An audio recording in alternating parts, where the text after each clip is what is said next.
So, it is officially a week since I went to Tijuana, Mexico and did VSG surgery down there. So, let me give my experience, everything. Hopefully, this does not turn into a long video. If it does, it is a long video. Hopefully, y'all choose to stay and listen to it. Okay, so in the first videos, I said I was going to Pompeii Surgical Center. They have a website. You can look it up. Pompeii is spelled Pompeii, Pompeii, So they have a website. I got in with their 10-year anniversary, so it was on sale. They had 3 packages. I paid for the most expensive one, which was the one called Peace of Mind. So the Peace of Mind package was going to give you, of course, the surgery. It gave you for you to bring a companion, someone to come with you. No, it did not cover your plane tickets. You had to buy your own plane tickets. But it gave it where they were going to feed your companion, have somewhere for your companion to sleep at, all of that stuff. And your companion slept with you. So it was not like, oh, my companion was another. No, my companion was with me. It also covered if once they went in to do the surgery, if you had a hernia, they would have took care of that for you. And if they would have went in there and realized there were some issues with your gallbladder, they would have took care of that for you. And also they would, if you had complications while you was on the table, needed a blood transfusion, all that type of stuff, they would have took care of that. Thank God I did not experience any of those issues. I did not have a hernia, and I obviously did not have any gallbladder issues. What they did tell my sister was my stomach muscles were tight. I don't know if that's a good or a bad thing. So it took a little longer, the surgery. Most people were saying the surgery should be like 40 minutes and then 40 minutes of recovery. My surgery was Tuesday, November the 26th at 2 p.m. I was laying on the table for the surgery. Okay, when the next time I came back and I was in my room and I could really tell you what I was aware, it probably was 6 p.m. So that's a good 4 hours that I don't remember. The last thing I remember with the surgery, they do knock you out. They were putting the breathing thing over my face, and then the doctor was saying, the anesthesia, however you say that, was saying, breathe in deep. And I was breathing in deep. That is the last thing. Now, my surgeon was Dr. Q. This is his center, his place. They call him the Golden Boy. He did come and speak to me. He was saying that they were going to take 78% of my stomach. That was the goal. He drew it, showed me what it would look like, asked me, all right, what are you doing? Because they do bypass, they do revision. So, it's like, which one are you doing? So VSG. He was like, I'm just making sure you know what you're getting done. Okay. And, he asked the basic stuff. How many times you been pregnant? Do you have any health issues? It's really just going over the same thing, because y'all, they would have, when we got there on Monday, they would have gave us an EKG. They would have took blood, took your weight, took your blood pressure, took your circumference of your neck. I don't think I've ever had a doctor do that here in the States, but took the circumference of your neck, those type of things. So, how the procedure works, you fly into San Diego, California, their airport. They will come pick you up. So they ask you to either come in by after 12 o'clock, okay? And they'll come get you. And they're picking up other people. So let's say there's other people who are doing the same surgery that day or coming in that day. They're at the airport picking everybody up. It's a constant cycle. It is steady going, steady. People are picking you up. People are coming to get you. Um, People are taking you back to the airport. People are taking you back across the border to get you back to San Diego. So everything is flying in and out from San Diego. Um, Me and my sister, who was my companion, we came on Sunday, and we got in a hotel. They had gave a list of hotels that if you come after that, their kind of window, like our plane got in. We did an early flight because it was just cheaper. Simple as that. Okay. Flying in on that Monday was expensive, so we flew in Sunday, and we hung around San Diego. Okay, nothing major. They had gave a list of hotels, about maybe 8 hotels that they will pick you up from. Instead of you getting picked up from the airport, they'll pick you up from the hotel. So we just booked one of those hotels. We was at the Garden Hilton Inn. It was very close to the airport, maybe 8 minutes away. Okay, 8 minutes away. When we landed, it was nighttime. Coming from Florida, it was nighttime, and so got an Uber. The Uber took us to the airport. To our hotel, very quick. Um, so Florida and California is a 3-hour difference. So if we getting in at 7, that's 10 our time. And me and my sister was like, we normally will be all about to go to bed, but we were hungry. I was still on the liquid fast, so we ended up finding. We walked around our hotel, and found a ramen noodle spot. And my sister ate her ramen noodles, and I ate me some broth and drank some tea.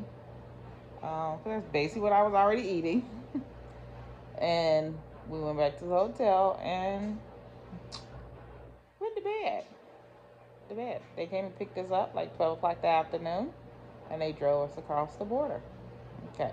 Once we got there, well, they picked us up, and then it ended up being, they said, there's one more person who's landing, and we have to pick them up. So we waited. They took us over there to the San Diego Naval Base, like a park area, and we got to see the naval base. And we wasn't there long. We probably was there 10 minutes, and before they come saying, "Oh, people have landed," and they had said no. They had said we're waiting on people to get their luggage. Once they get their luggage, we'll go get them. So we was there like 10 minutes, and then they were saying, "Okay, they're ready." So we got back in the car and went back and got the other people, which was a very nice couple who we actually became very good friends with and exchanged information and all. Okay. Let's be real. Everyone is there for the surgery. Everyone is there with their companions. Yes, you have people who are there by yourself, but we're nice. Everyone is talking. My sister is very friendly, very a social butterfly. So my sister's talking to everybody. Okay, so it works out. I brought the right person with me. um, so they drove us across the border. They were in Suburbans. A lot of it was in Suburbans, y'all. So people are picking you up in white Suburbans. People are picking you up in black Suburbans. They're very friendly. Yes, some people don't speak the best Spanish. It's nice if you can speak some Spanish. Yes, people speak very good English. It's both. So us with our horrible Spanish, and them with their good English and good Spanish, we can have a good little conversation. It's not an issue. And some of them might not be the best. So you speak in poquito Espanol, and they speak in poquito English. So it works out. But majority of them spoke very well English, so it wasn't like he was lost. Just an accent. We're from Florida. If you live in a state where it is a melting pot, and you're dealing with Hispanic people, island people, Asian people, Indian people, you know exactly what I'm talking about.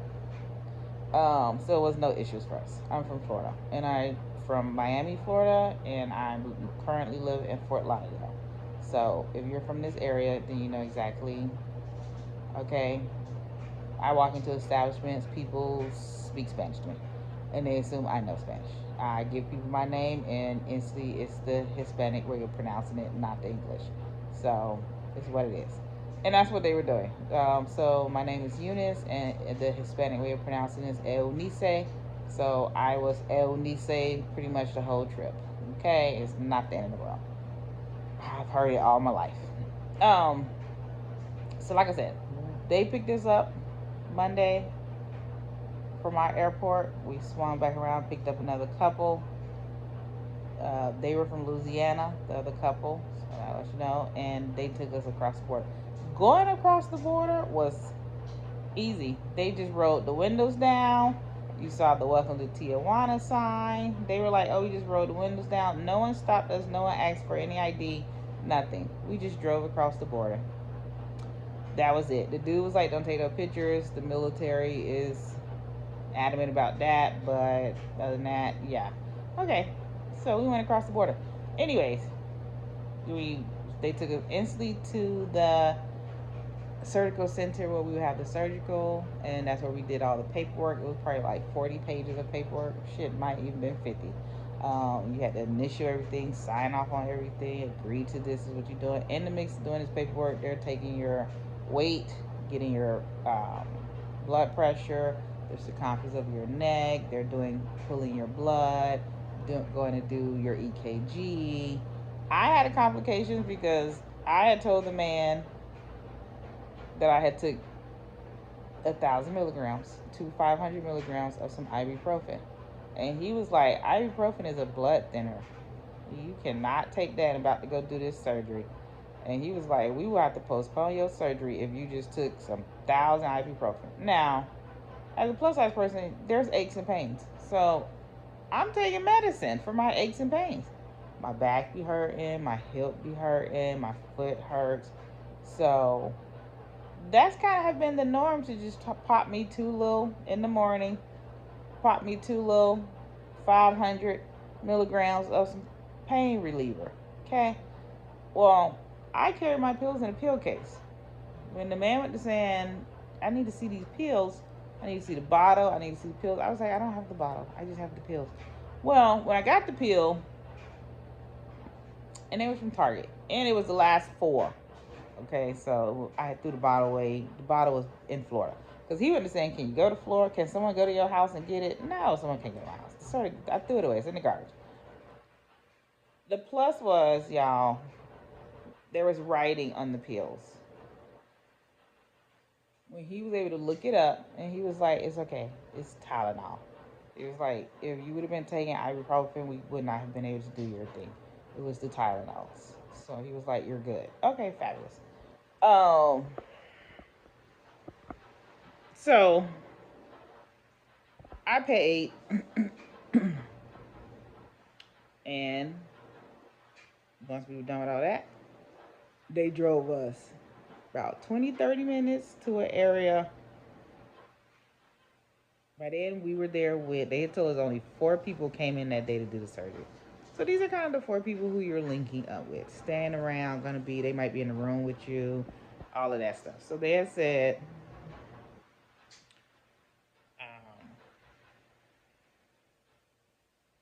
yeah, sorry, I got distracted. I'm thinking. So these 4, once all of us did all our blood work, all our stuff, they then drove us about 20-30 minutes south of Tijuana to an area called Rosarita. And that is where the beach house was. I put pictures on my page. I put videos so you could see the beach house. I did even some shorts so you could see all that. So the beach house was very nice. It was 2 rooms, 2 bathrooms. One master room had the bathroom inside, and then one room had the bathroom in the hallway. Basically, it's like an Airbnb. You had a full kitchen, full living room, full dining area. We were in a 2-bedroom, 2-bath condo on the 9th floor. That is where my room was, on the 9th floor, 2-bedroom, 2-bath condo. Okay, so when you get there, it was cold. So it was not like, oh, I'm going to get in the pool, the beach. No, you can see the beach. It's gorgeous. You can see the sunset. It's gorgeous. Sunrise, all of those things. But it was cold. Okay. We went there at the end of December, and I didn't pack properly. I didn't even look up the weather. My mind just said, oh, it's Mexico. People go there on vacation. It'll be nice and sunny. That's what I was thinking. No, ma'am. It was like 60, y'all. The highs were like 72, 74. The lows was like 40s. Coming from Florida, no. That was cold. 45, 48, 50. That was cold. So I had brought a little jacket, Nothing major. Okay. So, and with daylight savings, y'all, the sun went down like 4:40 in the afternoon. So 4:40 is dark. And you're like, wow. Um, but 4:40 daytime is 7:40 Florida time. So you could be like, I'm ready to start shutting it down soon. Anyway, so we stayed at the beach house for one night, because our surgery was Tuesday. So this is all on Monday. Okay. And they was telling us at 6 o'clock in the morning we will come back and get y'all. Bring all of your luggage, because you're going to go, when you go do your surgery on Tuesday, you will stay at the recovery place at the medical center for 2 days, where you will be observed. You will get your IV, you will get your blood thinners, you'll get all your medicines. We will watch you, make sure everything's okay. Okay, so bring your stuff. So we just slept at the beach house for one day. While you was at the beach house, your companion, um, they had a trapper keeper of restaurants in the area, and they was like, your companion can order. This is where you had to spend your own money. Your companion can order their food, because you're still on the liquid fast. Your companion can order some food and bring it, and they'll deliver it to you. Very cheap food. Very cheap food. Their peso is 20 to our one. Okay, so do the math. Very cheap food. You buy a very nice Mexican meal for $7. Okay, my sister bought a nice little meal. I think she had steak, chicken, and maybe beef with the refried beans, with some rice. I think she was on a croqueta, that little milk drink. Okay, I don't know what it is, but she wanted it. Okay, I think she paid $7. And guacamole. Okay, $7. Anyways, for us at the beach house, they had two rooms. They had a room on the first floor that dealt with your food. So you could go there and they'll make you protein shakes, little small protein shakes. They were putting the protein shakes, y'all, in 2-ounce cups, 4-ounce cups. If you don't know, once you do VSG surgery, you are eating in 4-ounce cups. By 4-ounce cups, this is what I mean. And it is going to take you about an hour to drink this 4-ounce cup. So I have you're not gulping. I'm drinking mine with a baby spoon. So I'm sipping that in my mouth, slowly by slowly, till I get it done. Like they say, your stomach is so small, a banana, thinner than a shape of a banana, but thin, that you can't hold a lot. So this 4 ounces can take an hour to drink. But before the surgery, so they're making you smoothies. They're putting them in little cups like this. Your cottage cheese is going in little cups like this. Either a 4-ounce one or a 2-ounce one. And you're drinking that because you're still on the liquid fast. You're still on your 2 weeks of your liquid fast is coming to the end. That last day, they tell you can eat until 11:59, and then from 12 to 4, you can only sip on water. After 4 o'clock in the morning, there's no more eating until the surgery and until the next day you do the leak test on that Wednesday. So I was full. I had been eating, drinking my protein shakes before eating all that stuff. I had brought those with me, so I would have drunk that, ate those, my cottage cheese, the things that's full of protein. And I would have went down to them and ate some of their stuff. So I would have had them make me multiple little protein shakes. I would have ate some of the cottage cheese. I would have had some of the chicken broth, and they put that ISO pure unflavored protein mix into that. So I would have drunk some of that. So just different things. And they would have had classes. So you could sit in on the classes and learn information, where they teach you how to make your protein shakes when you get home and sample them and all that. So I did that Monday. I sat into a protein tasting class. They were making a lot of stuff like pina colada proteins, okay, y'all. So they was using like your coconut milk, your pina colada sugar-free jello, your ISO pure unflavored protein mix, and shake that all up and drink on that. So they was making flavors like that, and that's what they was making it, so you don't have to just stick to your vanillas, your chocolates, your whatnot. There's other ways you can make them. I like chocolate. They had a mocha one. They was putting instant coffee in it. That was good. I like still like that. But I drank the pina colada. I don't have to have it. I don't like the unflavored jello mixed in. So yeah, now. Day of surgery. I was the last person to go for the surgery. So the couple I met, it was a man who was going in. He had a different doctor, and it was three of us as women. We were the four for that Tuesday. So I was the last one of the three ladies. So I don't know if that means I was supposed to be the most complicated person or whatnot, but I was just the last person. So like I said, I was laying down. I walked into the surgical room. So at 2 o'clock, I was laying on the table. They were hooking my stuff up, the little things to monitor your heart and all that stuff as you're in surgery, and make you do the breathing. 2 p.m. Okay, it was a clock right there. I looked right at the time. I don't remember getting wheeled back into my room. The next thing I do remember after the surgery was opening my eyes. Someone was sitting next to me. I couldn't tell you who it was. And they was like, hey, welcome back. And I was gone again. Okay.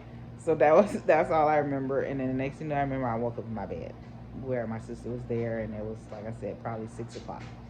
So I threw up.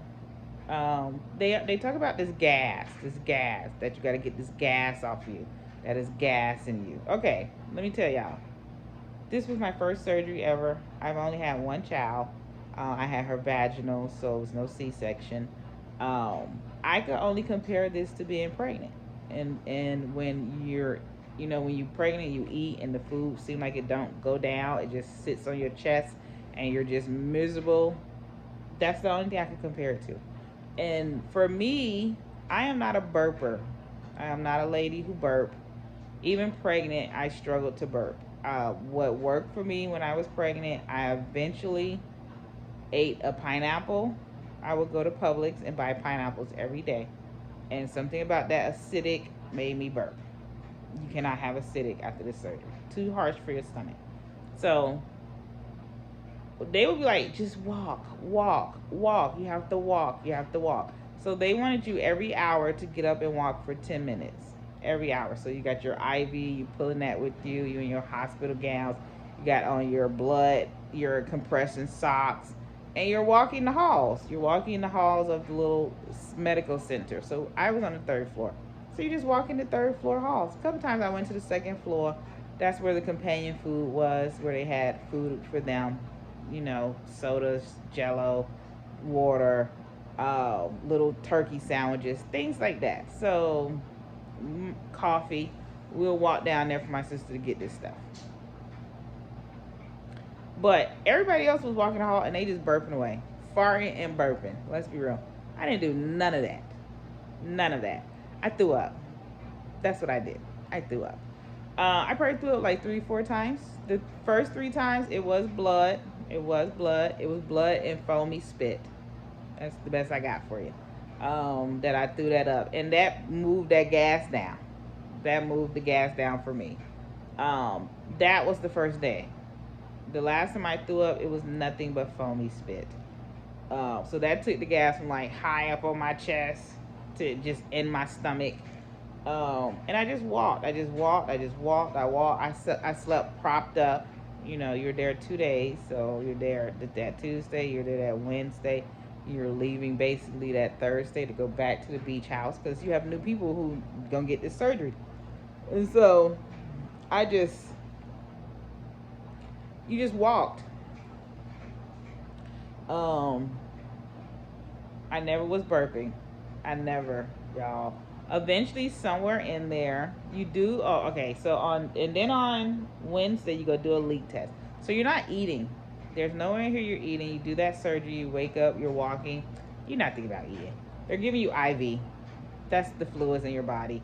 They're giving you the other painkillers, blood thinners, all that stuff. You're not thinking about eating. I wasn't thinking about eating.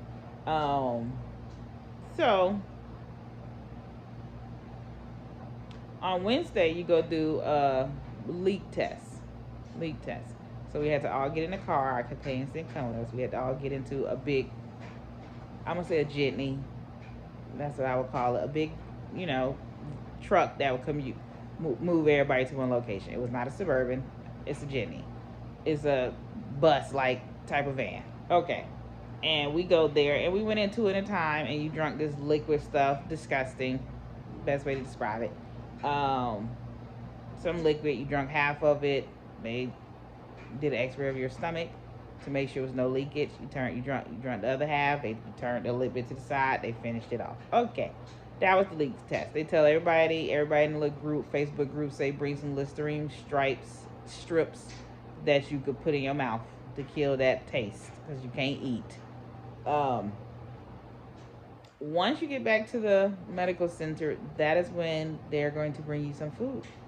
And the food is a popsicle and some ice.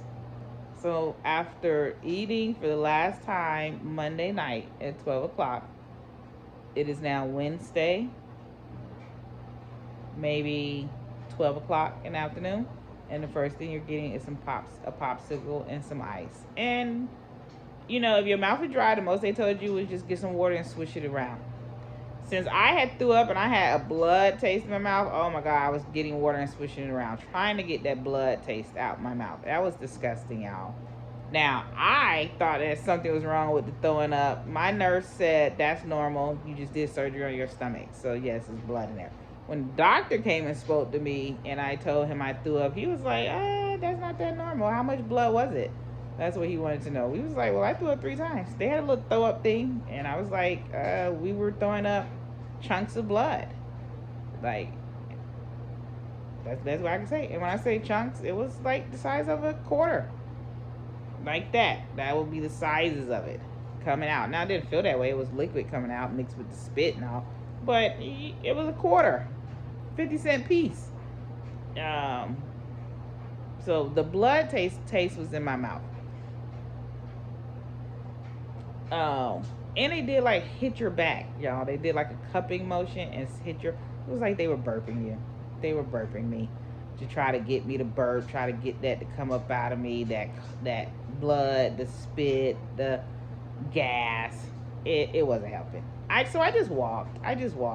Like, with me being on Florida time, and I normally wake up. My alarm starts at 5:15 in the morning.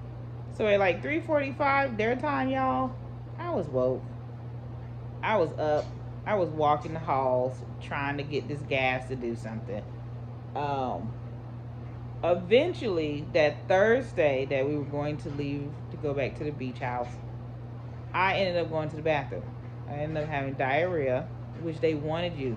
That nasty liquid you drink to do the leak test, they was like, that should eventually make everyone go to the bathroom.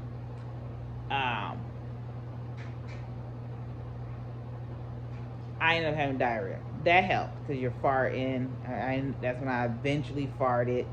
You know, and sorry if it's too TMI, but it's what you're going through. Eventually, I passed some gas. Because I wasn't doing nothing. Like I said, I wasn't burping. I wasn't passing gas. Everybody else, you hear them as they walk in the halls, and you see them out your room. They're passing gas. You can hear they're burping. I wasn't doing it. I'm just walking. So eventually I had diarrhea. That helped. That helped some of the gas even more go down. Now, eventually I passed some gas. And I was like, oh yeah. Let me tell y'all, I probably passed gas 2 times. At 5 in the morning, I passed some gas. Probably at 9 in the morning, I ended up having some diarrhea. Okay. They probably, maybe at 7, okay, diarrhea. Because by probably 9, they was taking us back to the beach house. By then, we would have took a shower. They would have took the IV off of us. They would have covered our laparoscopic scars and the stitches with some waterproof Band-Aids, and would have told us, gauze and then the waterpiece thing on top of it. And then would have told us this will last until you get home. 72 hours. So do not touch it. You don't have to take it off. You can bathe like normal. It's waterproof. So that was good. Okay. Because you're now staying. I was leaving Friday, so I was going to be at the beach house that Thursday, and then pulling out late Friday, because my flight was at 9:44 p.m. Friday night. So we were gonna hang around the beach house. Normally people leave at either 6 in the morning, or then you get on that 8:30 bus going back to the airport. Going back across the border. Well, I pay extra to me and another couple. We split it to because we had late flights, so we didn't leave that area till 4 on Friday. So where other people who were there with us pulled out 6 in the morning on Friday. So once you got back to the beach house, they had classes for you. That first day back, that Thursday, there was about 6 classes on top of, I didn't mention, they were giving you spa services. So every day that you was there at the beach house, you could get an hour of free spa services. Now that could be a relaxing massage, a post-op massage, a foot bath, a pedicure, a manicure, what else? Stuff like that, okay? So, and then they had the stuff you could pay for. So you could pay for your lashes. I did my lashes. It was $40. You can see individuals. $40. That was the premium package. You could have paid for to get your nails done. That was premium. They had other massages that you could have paid for. I did the first day there, that Monday, I did the relaxing massage and a foot bath. And then when we came back that Thursday, I did a post-op massage and another foot bath. The foot bath just feels warm. It's warm water. They put all this little detox stuff in that. It just feels nice. You're cold. You dipping your feet into some warm water. And then that Thursday, I did a pedicure. And my sister did a nail polish change on that Thursday. But your companion can go. So every day that you're there, you get an hour of free service. So we were using it. We were going over there. And then you'll go to the classes. So it kept you busy. Now we skipped probably the last class because that first day there, I did the protein testing test. And they was offering that to us again at 6 p.m. Well, I will be real. I was like, I'm tired and I want to go lay down. Now, the point of all this is to get you to walk, to make sure you're still walking. So you still got the gas, make sure you're still walking. So that Thursday night, y'all, let me tell you, that Thursday night, I slept propped up, and I've been still sleeping propped up. I slept propped up, and I coughed, I feel like, all night long. Cough. Cough, cough, cough. And when I woke up that Friday, I felt like the gas was gone. I wasn't in pain. I wasn't like, you feeling, I was moving. Oh, no. So that sitting up and that coughing obviously helped me. It wasn't totally gone, but it felt so much better. So me and my sister got up that Friday, and we walked out to the main street, and we walked to the beach, walked around the beach, spoke. Like I said, my sister like to talk to people. We were speaking to total strangers, asking them experience about living in Mexico and all of this stuff. And she even went and ate. I drank some decaf coffee while she ate her Mexican breakfast. $5. That's what I mean. $5 in American money. So, of course, they took you souvenir shopping. They did all that for you. So when you first leave out of the medical center, it's in a gated area. It's gated. Okay, security at the door is gated. Because, y'all, this is people houses. These are Airbnbs. And then you have the medical people. So the people knew, a lot of people knew we were there for the VSG. So they would be like, oh, you're here for the surgery? I have something that you can eat. I have things for you to eat. Like that, y'all. So they knew, those Mexican people in those areas who owned the businesses and all that stuff, they knew we were there for the surgery. So they telling me like, oh, we got soup for you to eat. We have broth for you. That type of stuff. They trying to make their money. They're walking up to us. Buenos dias, senoritas. They walking up to us. They want you to come spend their money. They telling you $5 shots. 2-for-1 margaritas, that type of stuff. So they want you to come and spend your money. And we spent money. I'm not gonna sit here and be like I didn't. Even at the little souvenir place, I probably spent over $60 down there. buying things for different people who I wanted to buy stuff for myself, the kid, people at my job, my daughter. You spending money, okay? So you tipping the people. You're tipping everyone. Like, you're tipping the people who driving you to and from. You're tipping the people who doing your spa treatments. You're tipping inside the place where the people are fixing the smoothies for you. So you're giving the people money. It's not like, oh, I'm not doing nothing. No, they're servicing you. You're giving them money as a service. So it's just showing your gratitude. You're talking to these people. You're, like I said, my sister's very gonna ask. So she's asking if you're married, if you have kids, how long you been doing this job, how did you get this job, what did you go to school for, all of those things. So she's asking stuff. I would say if you going with a companion, have a companion who is like that.